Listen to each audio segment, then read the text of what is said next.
Guys, it's your girl Melissa from Mia Mo Mental Health, dropping gems on mental health. This topic will be discussing grief, the traumatic experience that one will go through when they experience a loss of a loved one. Make certain that you subscribe, share the video. It's a lot of detailed information in it, and I hope you use it for educational purposes. And please share and subscribe to my YouTube channel. Bye! Hey guys, it's your girl Melissa, and today I want to talk about an important subject that a lot of us try to shy away from. I know even me as a clinician, it makes me uncomfortable, but it's the reality: grief. When we talk about losing a loved one, when we talk about losing a family member, losing a cousin, losing a friend, losing a kid, losing an animal, that's traumatic, and a lot of us sometimes don't know how to cope. What is the best way of coping? And everyone coping styles is different. Everyone's relationship with death is different. It really takes a person through a loop because it does seem unreal.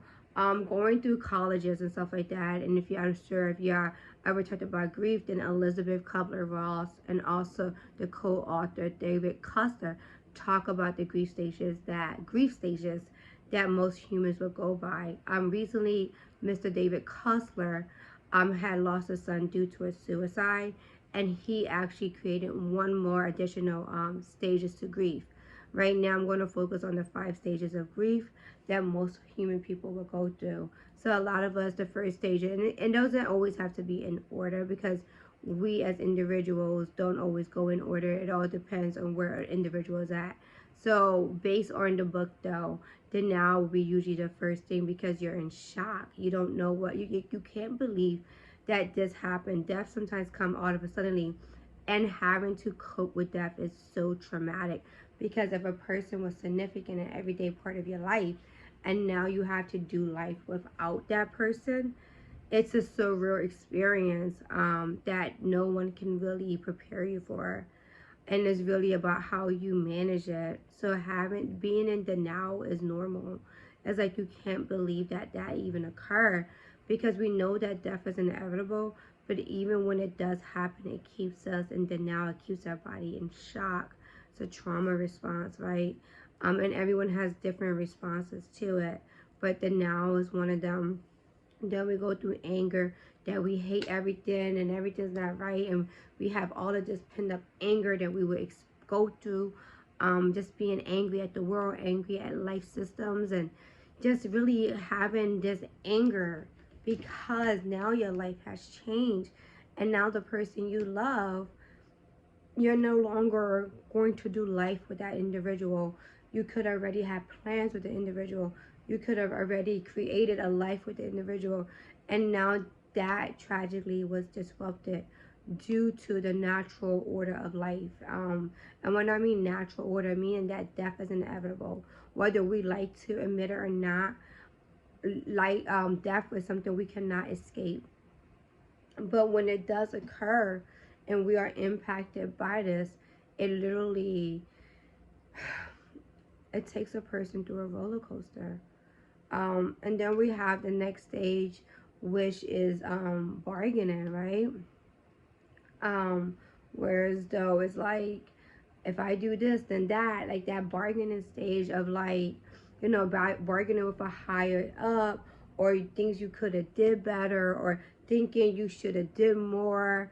That's that bargaining stage of like, okay, maybe if I was better, then that can come back, or, you know, that bargaining stage, or maybe if I would have like been there more, or maybe if I would have took care of the health, took care of like their meds more, or maybe if I would put them on a diet, like depending on whatever the cause of death was, we go through a bargaining phase of that, as if we could have changed the scenario, as if we could have changed the narrative.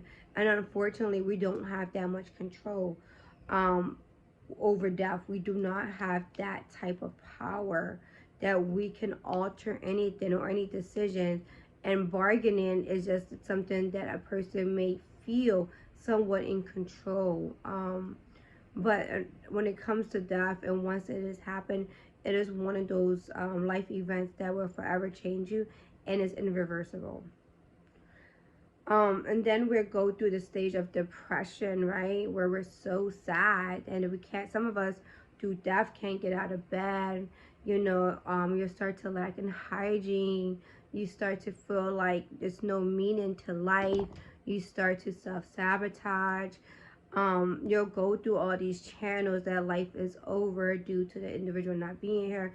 You don't find a reason, like, you go through all of these self-sabotaging behavior. Some may even turn to drugs, some may even turn to alcohol. Some may participate in activities that they usually don't, because the emotion around grief or death is so heavy that you're not even prepared for it when it happens.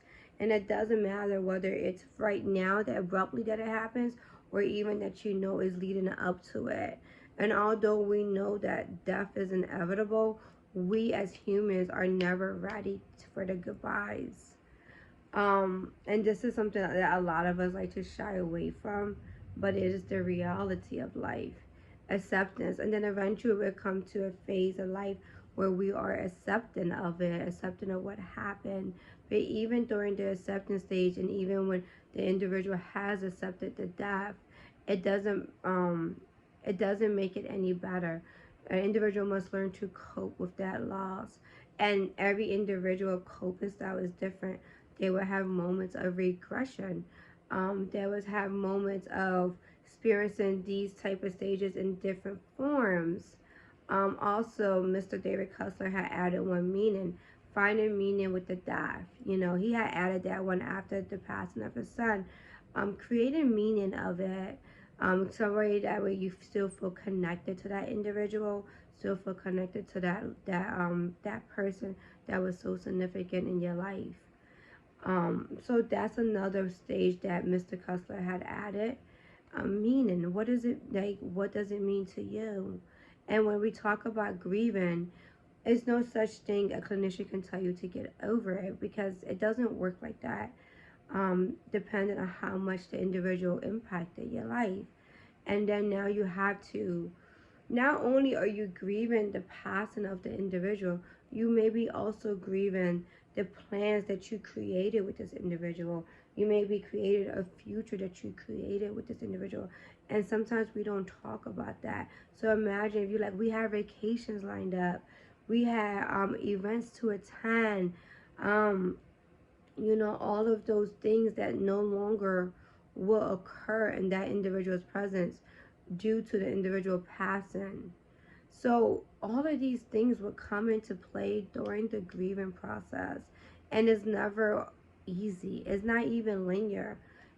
Just because you have a good month or two, don't mean you won't have a week where you're completely in depression or completely back in the bargaining stage. It's no way to know how a person is going to respond to grief. However, getting with a clinician, understanding your coping style is everything, and just having a safe space to communicate your feelings and your emotions is imperative, because this is not a life event that is lightly, and having support is everything, especially when your life had literally changed right before your eyes, and now you're having to live a life without that person. It's not easy, and and it shouldn't be taken lightly. And your emotions and your feelings and your mental state of what you're experiencing should be validated and should be supported. And sometimes a lot of other people won't understand that, but a grief clinician who's specifying that will really understand what's happening to you and being able to communicate the different stages that you may be experiencing. And if you have any more further question about grief, do not hesitate to leave a comment, share this video, and let's continue to keep in contact and educate and be informative of one another, because grieving is never easy. Have a great day.